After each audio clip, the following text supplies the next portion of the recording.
एक छोटे से कस्बे में समीर नाम का एक लड़का रहता था।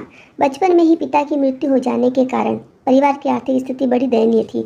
समीर की माँ कुछ पढ़ी लिखी जरूर थी, लेकिन उतनी पढ़ाई से नौकरी कहाँ मिलने वाली थी। सो घर घर बर्तन मांज कर सिलाई बुनाई का काम करके किसी तरह अपने बच्चे को पढ़ा लिखा रही थी। समीर स्वभाव से थोड़ा शर्मीला था और अक्सर चुपचाप बैठा रहता था।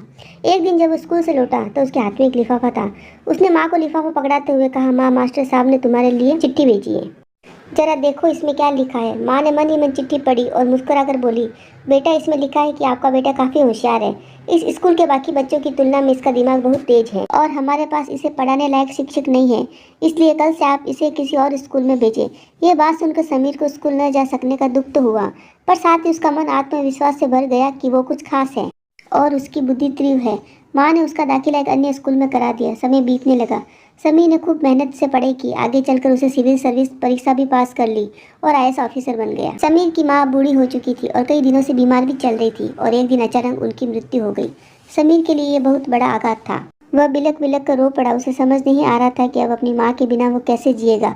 रोते रोते ही उसने अपनी माँ की पुरानी अलमारी खोली और हाथ में उसकी माला, चश्मा और अन्य वस्तुएं लेकर चूमने लगा। उस अलमारी में समीर के पुराने खिलौने और बचपन के कपड़े तक संभाल कर रखे हुए थे।